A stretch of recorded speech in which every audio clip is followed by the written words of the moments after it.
प्रभु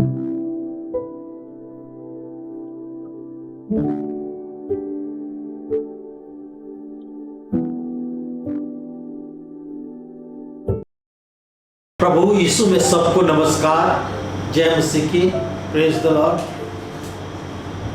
एक बार फिर आज के सभा में आप सबों का स्वागत है। आइए हम सरों को झुकाएं और प्रार्थना करें और प्रार्थना से अपनी सभा को सुनें। Let's pray.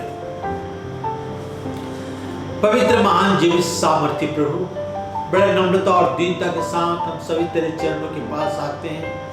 धन्यवाद करते हैं आज के सुंदर समय के लिए जो आपने हमें दिया है कि इकट्ठे होकर इस प्रकार आपके वचन को हम सुन सकते हैं। जितने भाई बहन तेरे वचन को सुन रहे हैं उनमें से प्रत्येक को तो नाम बनाम आशीर्वाद कर प्रभु जी। अपने मजबूत पंखों के नीचे रख, उनकी हर एक आवश्यकताओं को अपने स्वर्गीय भंडार से परिपूर्ण कर प्रभु यीशु। मुझ नाचीज के साथ हो, मुझ में होकर बोल प्रभु कि जो कुछ मैं बोलूं उसे हम आज के आत्मिक और तुझमें और मजबूत जड़ पकड़ते हुए तेरी महिमा, प्रशंसा और स्तुति और जय जयकार करने का धन्यवाद करते हैं प्रभु। एक बार फिर तमाम तेरे पिछले आशीर्वादों के लिए आए के समय को तेरे हाथ में सौंपते हैं। हम में से प्रत्येक के साथ हो और हमारी सहायता करें प्रभु यीशु ख्रिस्ट के द्वारा, आमीन।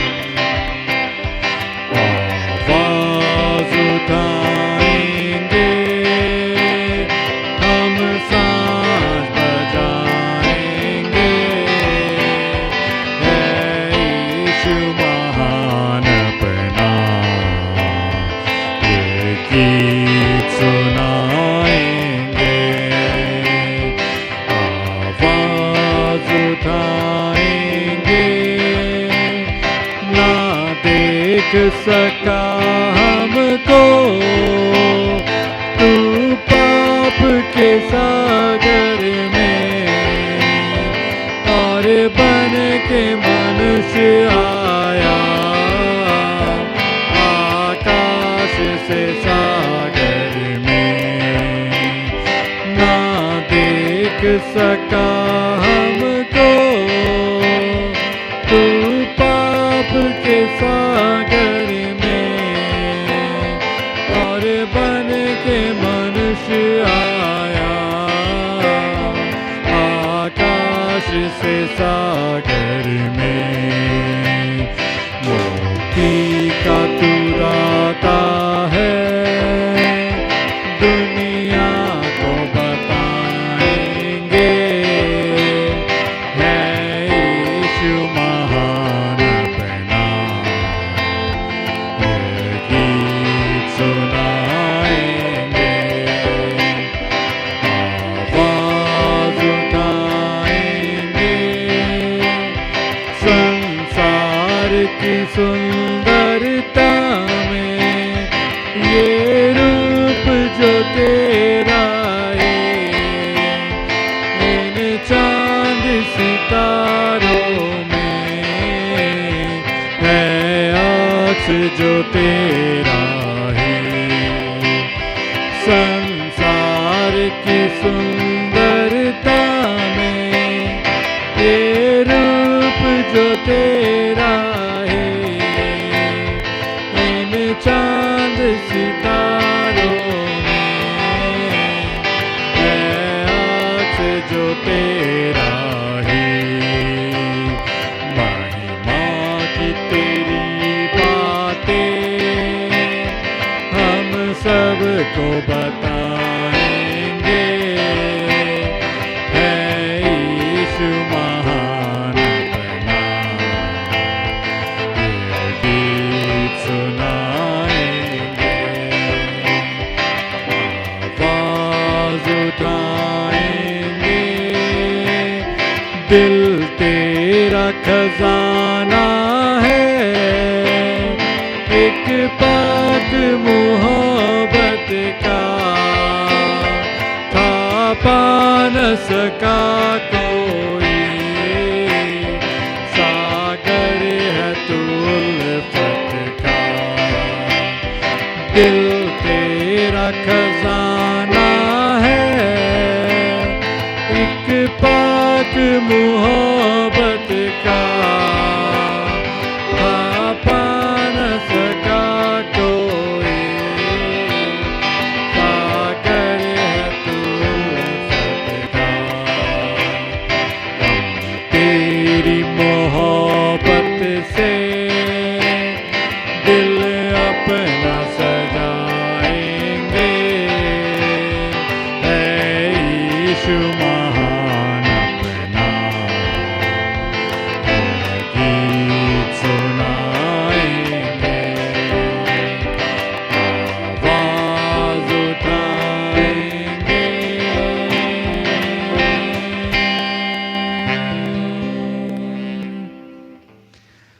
आइए एक और गीत गाएंगे। न सोने न चांदी से मिली आज़ादी, न दुनिया की दौलत से मिली नजात।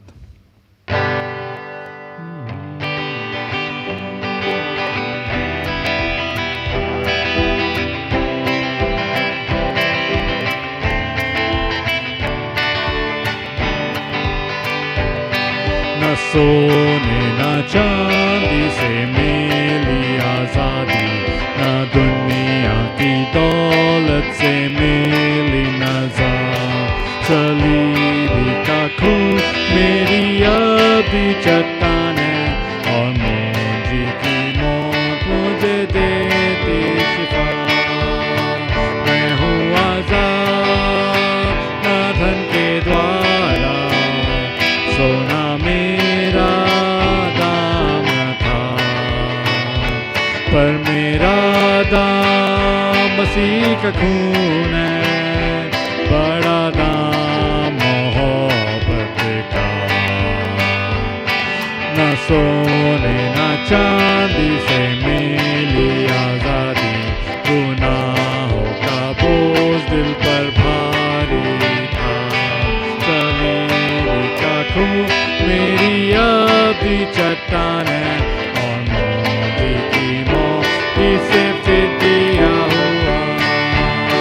मैं हूँ आज़ाद न धन के द्वारा, सोना मेरा नाम न था, पर मेरा दाम मसीह का खून है, बड़ा दाम मोहब्बत का।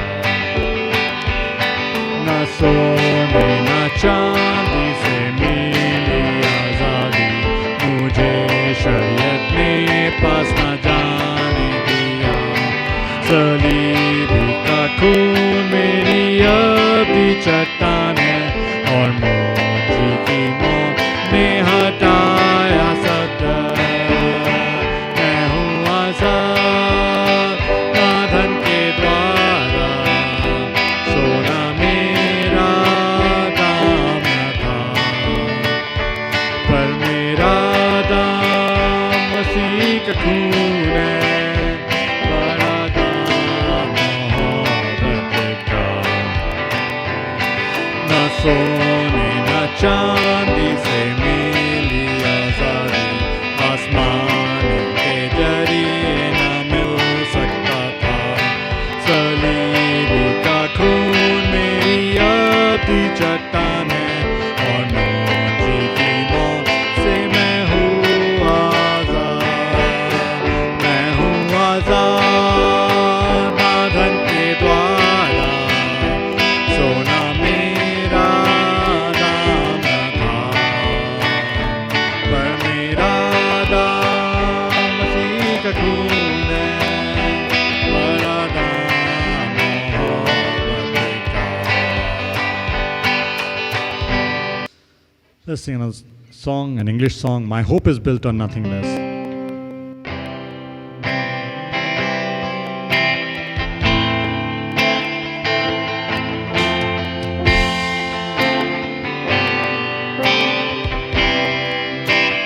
My hope is built on nothing less than Jesus' blood and righteousness. righteous name. I dare not trust the sweetest frame, but wholly lean on Jesus' name. On Christ the solid rock I stand, all other ground is sinking sand. All other ground is sinking sand. When darkness veils His lovely face, I rest on His unchanging grace. In every high and stormy gale, my anchor holds within the veil. On Christ the solid rock I stand, all other ground is sinking sand. All other ground is sinking sand. His oath, His covenant, His blood support me in the roaring flood. When all around my soul gives me, He then is all my hope and stay. On Christ the solid rock I stand, all other ground is sinking sand. All other ground is sinking sand.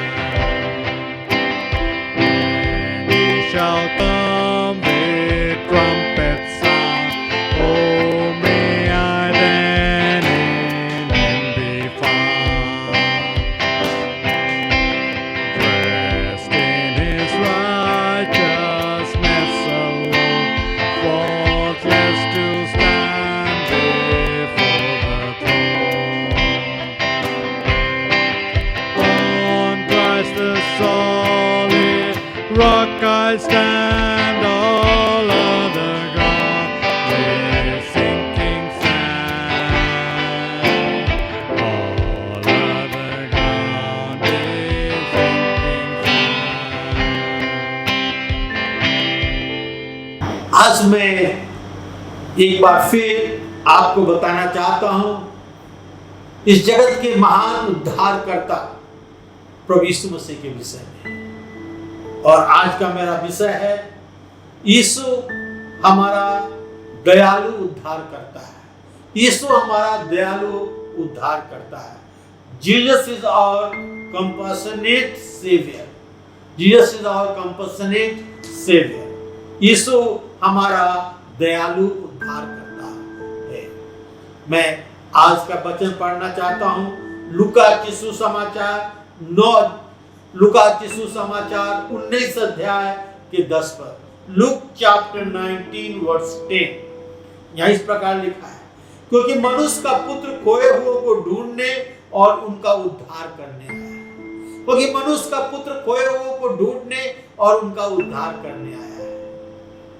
प्रभु यीशु मसीह इस संसार में एक mission लेकर आए थे, एक purpose, एक योजना लेकर आए थे कि जो मनुष्य पाप में खो गया है, पाप में डूब गया है, परमेश्वर से भटक गया है, उसे फिर से वापस लाकर परमेश्वर के पास लाए और उनका उद्धार करने पाए।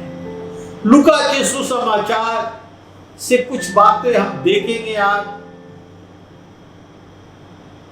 ये तो सभी सुसमाचार ग्रीक भाषा में लिखा गया और खासकर लूका ग्रीक भाषा में, ग्रीक कल्चर में लोग पाए जाने वाले लोगों को विषय में लिखता है। ग्रीक भाषा एक पुरानी भाषा थी जो उस समय सबसे मूल्यवान और व्याख्या करने वाला भाषा थी। अंग्रेजी भाषा में बहुत सारे शब्द ग्रीक भाषा से आए हुए हैं। ग्रीक भाषा उस समय संस्कृति विचार में सबसे आगे और फिर सुसमाचार सुनाने के लिए बहुत ही जरूरी भाषा थी।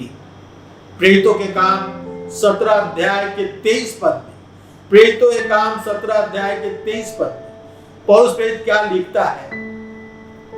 क्योंकि मैं फिरते हुए तुम्हारे पूजने की वस्तुओं को देख रहा था, तो एक ऐसी वेदी पाई जिस पर लिखा हुआ था अनजाने ईश्वर के लिए, इसलिए जिसे तुम बिना जाने पूजते हो, मैं तुम्हें उसका सुसमाचार सुनाता।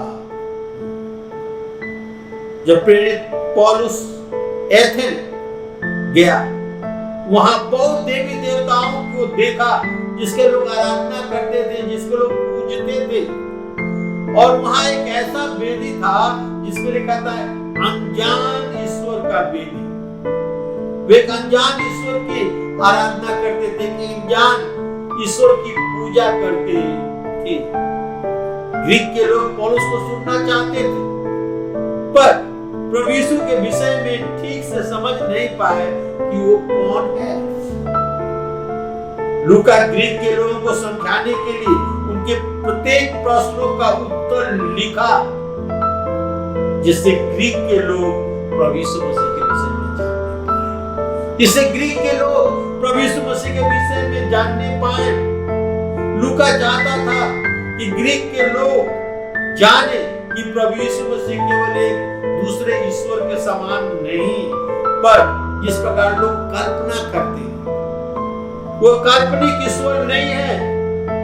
परंतु लूका चाहता था कि ग्रीक के लोग जाने कि प्रभु यीशु मसीह एक रियल व्यक्ति है, जो जीवित था, जो लोगों के साथ चला, जो लोगों को चंगाई देता था, जो लोगों की सहायता करता था, मनुष्य और सामर्थ और ज्ञान के द्वारा नहीं, परंतु परमेश्वर के सामर्थ के द्वारा।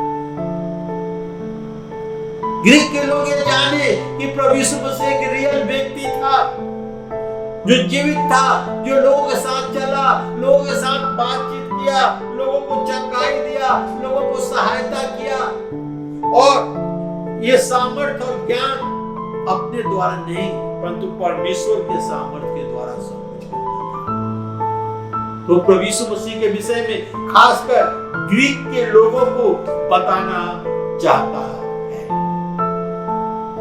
लूका एक लेखक के रूप में हम देखें, लूक द राइटर एक लेखक। लूका के सुसमाचार उसके 1 अध्याय के 1 से 4 पद पढ़ते हैं, तो यहां इस प्रकार लिखा हुआ है, बहुतों ने उन बातों को जो हमारे बीच में बीती इतिहास लिखने में हाथ लगाया है, जैसा कि उन्होंने जो पहले ही से इन बातों को देखने वाले और वचन के सेवक थे हम तक पहुंचाया। इसलिए हे श्रीमान थियोफिलुस, मुझे भी ये उचित मालूम हुआ कि उन सब बातों का पूर्ण हाल आरंभ से ठीक ठीक जांच की उन्हें तेरे लिए क्रमानुसार, ताकि तू जान ले कि ये बातें जिसकी तूने शिक्षा पाई वो कैसे अटल है। हम देखते हैं कि लूका ये जो सुसमाचार है ये थियोफिलुस को लिखता है, जो ग्रीक था, जो यूनानी था, और श्रीमान ये कहता है कि बहुत सारे लोग प्रभु यीशु मसीह के विषय में जो प्रभु यीशु के सेवक थे वचन लिखा, और मुझे भी ये भला लगा, ठीक लगा, उचित लगा कि मैं सब बातों को संपूर्ण हाल जानकर ठीक ठीक जांच करके उन्हें तेरे लिए क्रमानुसार लिखी, ताकि तू ये जान ले कि ये बातें जिसकी तूने शिक्षा पाई है कैसी अटल है। तो लूका एक लेखक, ये लेख थियोफिलुस एक ग्रीक व्यक्ति को लिखता है जो प्रभु यीशु मसीह को जाने, कहता है कि जिस बातों की तूने शिक्षा पाई है वो अटल है। जब सुसमाचार लूका लिख रहा था तो और सारे प्रभु यीशु मसीह के विषय में लेख थे, जो सब कुछ जांच कर और ठीक ठीक मालूम करके क्रमानुसार लिखता है। उस समय मसीहियों के विरोध होना शुरू हो चुका था। जब सुसमाचार का प्रचार अन्य जातियों में होने लगा, कलीसिया के स्वभाव के लोग गलत तरीके से समझने लगे। प्रभु भोज को भी वो समझने में भूल करने लगे। मसीही जितने मसीही थे, क्रिश्चियन थे, वो कैसर की उपासना नहीं करते थे, जिसे ग्रीक लोग उन्हें गलत समझते थे। यूनानी या ग्रीक के लोग फिलॉसफी यानी दर्शन शास्त्र और रीजनिंग यानी तर्क वितर्क में दिलचस्पी लेने वाले थे। वे क्रिश्चियनिटी को अंधविश्वास समझते थे, क्योंकि वो दर्शन शास्त्र तर्क वितर्क पर ही सब कुछ विश्वास करते थे। इसलिए वो क्रिश्चियनिटी को अंधविश्वास समझते थे। क्यों? एक व्यक्ति मृतकों में से कैसे जी उठ सकता है? प्रभु यीशु मसीह तो मृतकों में से जी उठे थे, मगर ये विश्वास करना उनके लिए कठिन था कि एक व्यक्ति मर करके कैसे जी सकता है। ये बड़ा कठिन था उसके लिए विश्वास कर। उनके रीजनिंग में, उनके दर्शन शास्त्र में ऐसी कोई बातें नहीं थी। जब वो रीजन करते थे तो कहते कैसे एक व्यक्ति जो मर गया है जी सकता है, कैसे प्रभु यीशु मसीह मृतकों में से जी उठा। यदि लूका के सुसमाचार 1 अध्याय के 3 पद पढ़ेंगे तो यहाँ इस प्रकार लिखा है, श्रीमान थियोफिलुस, मुझे भी यह उचित मालूम हुआ कि इन सब वस्तुओं का संपूर्ण हाल आरंभ से ठीक ठीक जांच करके तेरे लिए क्रमानुसार लिखूं। यहाँ लूका एक आवश्यक बात समझाता है कि बिल्कुल ठीक और सही बात शुरू से अंत तक मैं क्रमानुसार लिखूं, जांच कर क्रमानुसार उसे मैं लिखूं। हम देखते हैं यहाँ पर लूका कहता है कि जो बातें शुरू से और अंत तक हुई उसे जांच कर ठीक मालूम करके और क्रमानुसार उसे लिखो। लूका 1 अध्याय के 4 पद में लिखा है कि तू ये जान ले कि ये बातें जिसे तूने शिक्षा पाई है कैसी अटल है। प्रभु यीशु मसीह के विषय में तूने जो शिक्षा पाई है वो अटल है, वो टल नहीं सकता, बिल्कुल ठीक है। और इसके विषय में वो लिखता है। कुलुस्सियों की पत्री 4 अध्याय के 10 से 14 पद हम पढ़ेंगे तो यहां पर इस प्रकार लिखा है, अरिस्तर्खुस जो मेरे साथ कैदी है और मरकुस जो बरनबास का भाई लगता है, जिसके विषय में तुमने आज्ञा पाई थी, यदि वो तुम्हारे पास है तो उससे अच्छी तरह व्यवहार करना। और यीशु जो यूस्तुस कहलाता है तुझे नमस्कार करते हैं। खतना किए हुए लोगों में से केवल ये ही परमेश्वर के राज के लिए मेरे सहकर्मी और मेरे शांति का कारण रहेंगे। इफ्रास जो तुम में से है और मसीह यीशु का दास है तुम्हें नमस्कार करता है और सदा तुम्हारे लिए प्रार्थना में प्रयत्न करता है, ताकि तुम सिद्ध होकर पूर्ण विश्वास के साथ परमेश्वर की इच्छा में स्थिर रहो। मैं उसका गवाह हूं जो तुम्हारे लिए और लौदीकिया और हिरापुलिसियों के लिए बड़ा परिश्रम करता है। प्रिय बैद लूका और देमास तुम्हें नमस्कार। हम देखते हैं यहाँ पर कि किस प्रकार लूका जो है, ये जो पौलुस प्रेरित लिखता है तो उसमें लूका को बैद लूका, प्रिय बैद लूका और देमास तुम्हें नमस्कार। हम जानते हैं कि लूका एक मेडिकल डॉक्टर था और उधर लिखता है कि बैद लूका और देमास तुम्हें नमस्कार। वो प्रेरित पौलुस के साथ यात्रा करने वाला था। लूका बराबर पौलुस प्रेरित के साथ यात्रा करने वाला था, उसके साथ सुसमाचार प्रचार करने वाला था।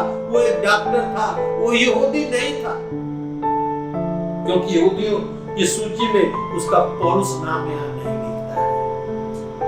यहूदियों की सूची में पौलुस का नाम नहीं लिखता था। वो यहूदी नहीं था, वो अन्य जाति था। और इसलिए अन्य जातियों के लिए, ग्रीकों के लिए, यूनानियों के लिए ये सुसमाचार उनके कल्चर पर आधारित होकर लिखता है। लूका एक पढ़ा लिखा व्यक्ति था, जो उससे क्रमानुसार लिखने के लिए हम जान पाएंगे। जब लूका के सुसमाचार पढ़ेंगे तो जिस प्रकार वो क्रमानुसार लिखा है, हम जान पाएंगे कि वो पढ़ा लिखा था, वो निपुण था के साथ सुसमाचार लिखता है, निपुणता के साथ सुसमाचार लिखता है। लूका के सुसमाचार यहूदी के द्वारा या गैर यहूदियों के द्वारा, यहूदी के द्वारा या गैर यहूदियों के द्वारा, दोनों के लिए लिखा गया था। लूका यहूदी के इतिहास, यहूदी लोगों के सब या केवल यहूदियों के लिए सुसमाचार नहीं लिखा। लूका जो सुसमाचार लिखा वो केवल यहूदियों के लिए नहीं, बल्कि गैर यहूदियों के लिए भी लिखा, अन्य जातियों के लिए भी लिखा, और खासकर यूनानी यानी ग्रीक लोगों के लिए ये सुसमाचार लिखा। उसके सुसमाचार में यूनिवर्सल उद्देश्य था। उसके सुसमाचार में यूनिवर्सल उद्धार के सुसमाचार थी, और वो सबके लिए सुसमाचार लिखा। संसार में कहीं भी लोग प्रभु यीशु मसीह के द्वारा उद्धार पा सकते हैं और प्रभु यीशु मसीह को अपना व्यक्तिगत उद्धारकर्ता स्वीकार कर सकते हैं। यह पुस्तक यानी लूका के सुसमाचार यूनानी व्यक्तियों थियोफिलस को संबोधित करते हुए लिखा गया है। थियोफिलस को संबोधित करते हुए लिखा गया है।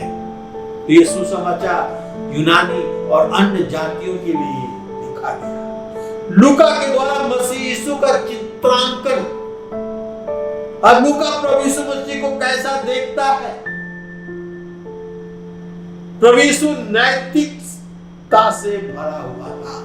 प्रभु यीशु मसीह नैतिकता से भरा हुआ था।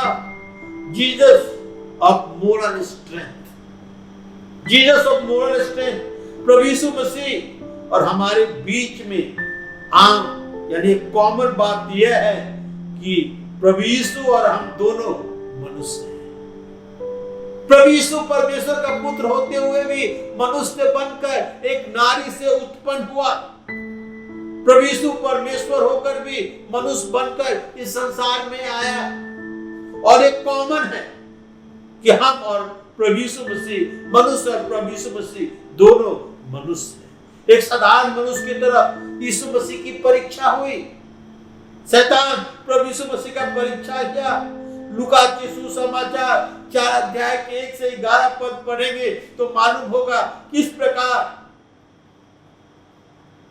शरीर की अभिलाषा, आंखों की अभिलाषा, जीविका का घमंड करके और प्रभु यीशु मसीह की परीक्षा हुई। और परीक्षा में प्रभु यीशु मसीह एक साधारण व्यक्ति होते हुए भी जय पाया। प्रभु यीशु मसीह हमारे आपके समान एक साधारण व्यक्ति था। 40 दिन तक उपवास रहने के बाद शैतान उनकी परीक्षा की और वो परीक्षा पर जय पाए। प्रभु यीशु दया और करुणा से भरा हुआ था। वो मनुष्य था, मनुष्य बन के इस संसार में आया और दया और करुणा से भरा हुआ था। Jesus of mercy and compassion, दया और करुणा से भरा हुआ था। यूनानियों के दिल सामाजिक न्याय से भरा हुआ था। ग्रीक यानी यूनानियों का दिल जो था वो सामाजिक न्याय से भरा हुआ था। लूका के सुसमाचार प्रभु यीशु मसीह की दया और करुणा से भरा हुआ है और वो सजा न्याय देने के लिए, इस संसार में सामाजिक न्याय देने के लिए बहुत सारी बातें प्रभु यीशु मसीह ने किया। उन दिनों में गुलामी की प्रथा थी, गुलामी की प्रथा थी और गुलाम अपने मालिक के जायदाद संपत्ति होते थे, उन्हें बिक्री किया जा सकता था, उन्हें दूसरा खरीद सकता था, उन्हें बिक्री किया जा सकता था और दूसरा उन्हें खरीद सकता था। लूका के सुसमाचार उसके 7 अध्याय के 110 पद यदि हम पढ़ेंगे तो मालूम होगा कि प्रभु यीशु रोमन सूबेदार के सेवक को चंगा किया। एक सूबेदार था, उसका सेवक बीमार था और प्रभु यीशु मसीह ने उसे चंगा किया। और जब प्रभु यीशु मसीह ने उसे चंगा किया, वो अन्य जाति था और प्रभु यीशु मसीह ने अन्य जाति और गुलामों की सहायता की। सोशल न्याय, सोशल जस्टिस, सामाजिक न्याय प्रभु यीशु मसीह बराबर लिखते रहते हैं। लूका के सुसमाचार उसके 7 अध्याय के 11 से 12 पद यदि हम पढ़ेंगे तो लूका एक और उदाहरण देता है। नाइन नगर की विधवा जिसका बेटा मर गया था, लोग अर्थी उठाकर ले जा रहे थे। प्रभु यीशु मसीह ने उस अर्थी को देखा, उस विधवा को देखा जो रो रही थी और विधवा एक बिना बेटे के सहारे कैसे जी सकती थी, मुश्किल था। प्रभु यीशु मसीह ने अर्थी को रोका और उस नौजवान जो मर गया था उसे जिंदा किया कि अपनी मां की देखरेख करने पाए। सामाजिक न्याय, एक मिशन के साथ एक आदमी, ए मैन विथ मिशन। प्रभु यीशु मसीह एक खास मिशन के लिए, एक कार्य के लिए आए थे इस संसार में। लूका ने साफ कर दिया कि यीशु एक अच्छा मनुष्य बढ़कर थे। बिल्कुल क्लियर करता है लूका कि यीशु मसीह केवल एक अच्छा व्यक्ति ही नहीं थे, बल्कि उनका दिल दया और करुणा से भरा हुआ था। प्रभु यीशु एक मिशन लेकर इस संसार में आए कि मनुष्य का संबंध फिर से परमेश्वर से एक कर सके। जो बागे आदम में संबंध टूट गया था पाप के कारण, वो संबंध फिर से परमेश्वर से जुड़ सके। जो एक खाई आ गई थी, जो एक दीवार खड़ा हो गया था मनुष्य और परमेश्वर के बीच में, उसे फिर से प्रभु यीशु मसीह जोड़ सके। लूका के सुसमाचार 7 अध्याय के 36 से 50 पद पढ़ेंगे तो मालूम होगा एक पापनी स्त्री थी जो प्रभु के पांव पर इतर उठेकर अपने बालों से पोंछती थी। हम यहाँ क्या देखते हैं कि सामाजिक न्याय के लिए प्रभु यीशु मसीह ने बहुत कुछ किया। इस घटना में लूका 2 बात बताना चाहता है। महिलाओं के प्रति प्रभु यीशु मसीह का सम्मान और आदर, प्रभु यीशु मसीह का सम्मान और आदर था महिलाओं के प्रति। प्रभु के पास पाप क्षमा करने का सामर्थ्य था एवं उद्धार का द्वार उनके लिए खोल देता था जो उसके पास आते थे। इन पदों में स्त्री को पापनी स्त्री बताया गया है। उस स्त्री को प्रेम स्वयं धर्मी फरीसियों के लिए फटकार है। हम देखते हैं कि यहाँ पर इस स्त्री को पापनी स्त्री बताया गया है और उस स्त्री का प्रेम जो प्रभु यीशु मसीह के पास द्वारा है, प्रभु यीशु मसीह के प्रति है। किस प्रकार प्रभु यीशु मसीह के चरणों पर वो सुगंधित द्रव्य डालती है, अपने बालों से पोंछती है और प्रभु इसके पापों को क्षमा करते हैं। और वे फरीसी जो अपने आप को स्वयं धर्मी समझते थे, उनके लिए एक फटकार था।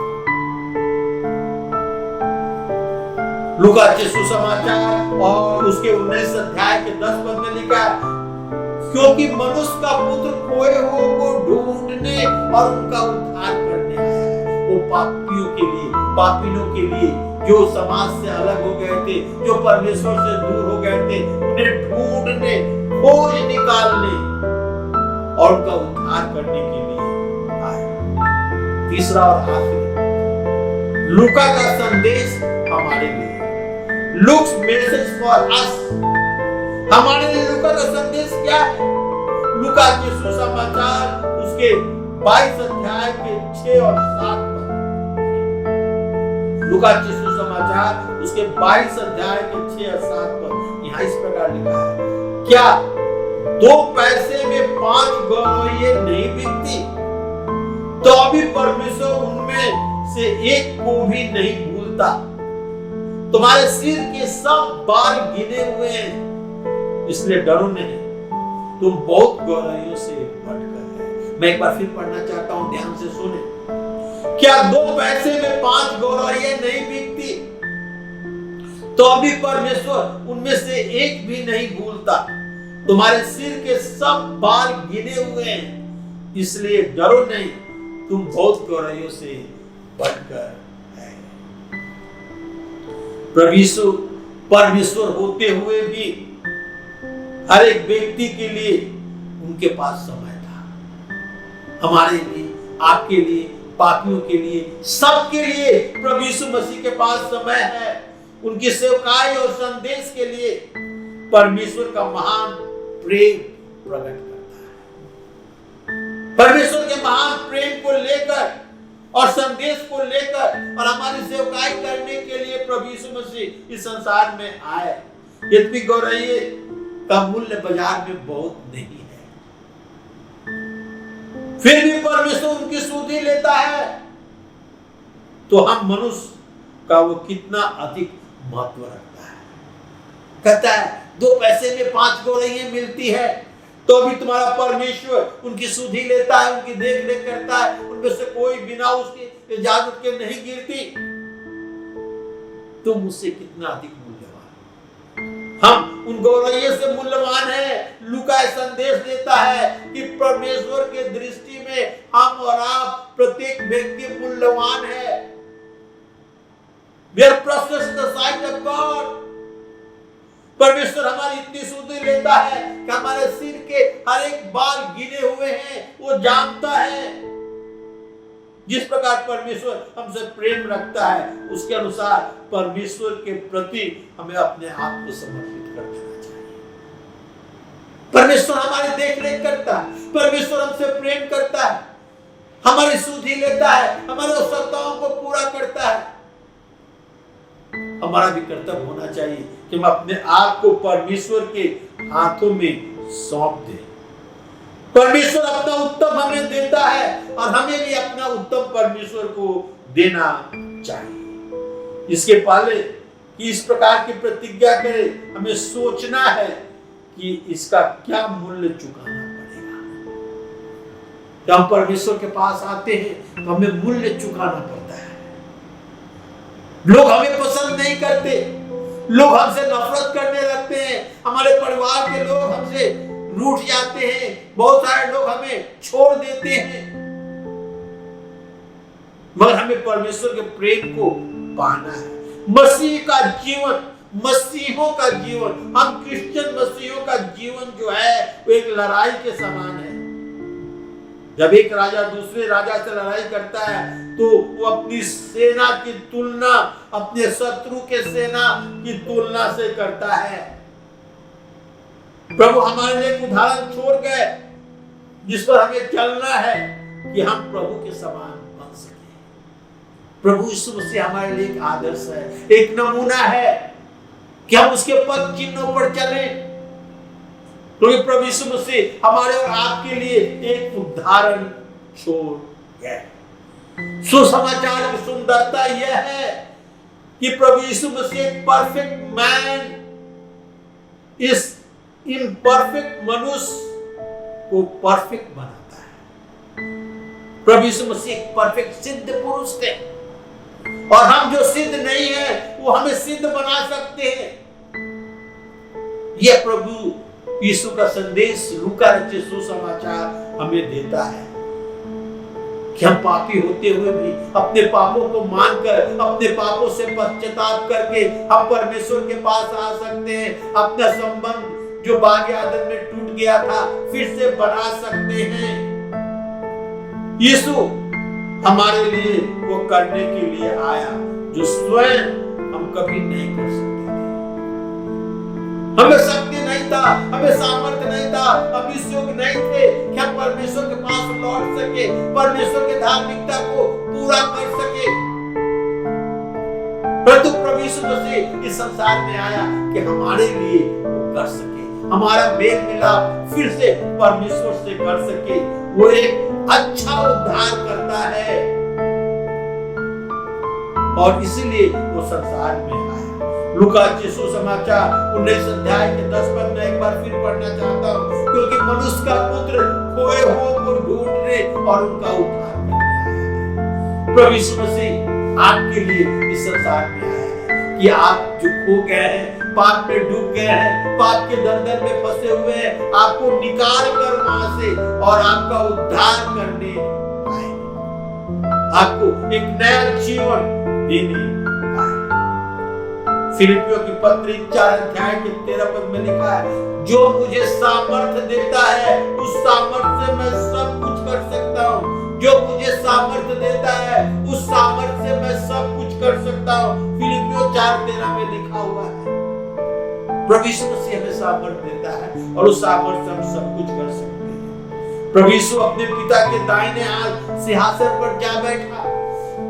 इस संसार में परमेश्वर की इच्छा पूरी कर उद्धार की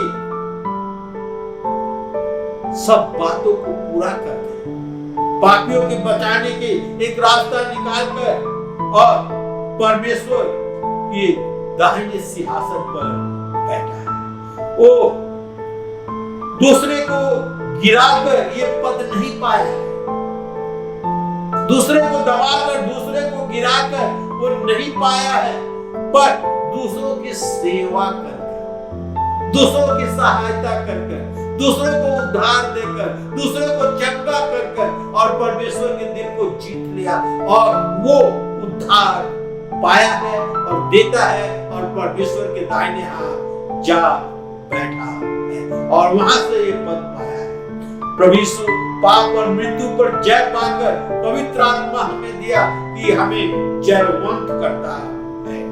प्रभु यीशु हर समय सिद्ध थे, वे हमारे सामने एक हीरो के समान है कि वह हमारी सहायता करे कि हम कभी भी निराश नहीं हों और प्रभु यीशु मसीह कभी भी हमें निराश नहीं करेंगे। क्या आप एक सिद्ध व्यक्ति से मिले?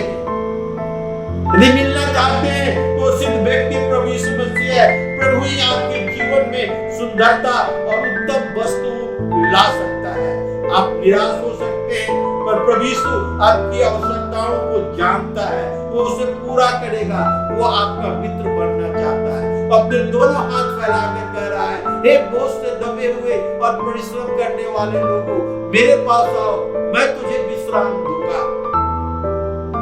प्रभु यीशु मसीह हमारे पापों को हर लेना चाहता है। लूका जो हमारे लिए संदेश देता है और ये है कि प्रभु यीशु मसीह पापियों को ढूंढने और उनको बचाने के लिए आया है, उन्हें उद्धार देने के लिए आया। उनमें से सबसे बड़ा पापी मैं और आप जैसे पापियों को भी वो बचा सकता है, उद्धार कर सकता है। हमें प्रभु यीशु मसीह के पास आना है, उसे व्यक्तिगत उद्धार करता स्वीकार करना है, अपने पापों को मान लेना है, तब वो हमें उद्धार करता है।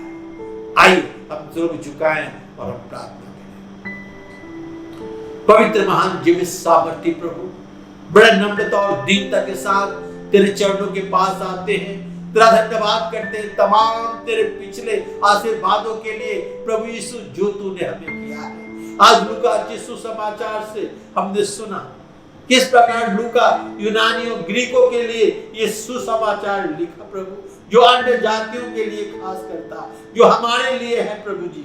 होने दे कि प्रभु यीशु अब तुझे अपना उद्धार करता स्वीकार करें और तेरे नाम की महिमा, प्रशंसा और स्तुति और जय जयकार करने वाले हो सके। प्रभु धन्यवाद हो तमाम तेरे पिछले आशीर्वादों के लिए। भविष्य को तेरे हाथ में सौंपते हुए ये प्रार्थना अपने उद्धार करता प्रभु यीशु ख्रिस्ट के नाम में चाहते हैं, सुन और ग्रहण कर। आमीन।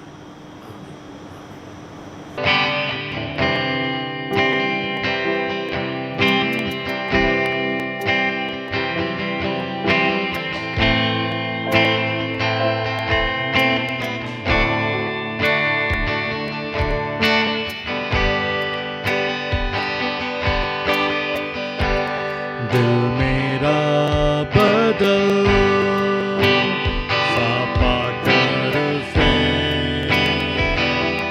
प्रभु तेरी अनुग्रह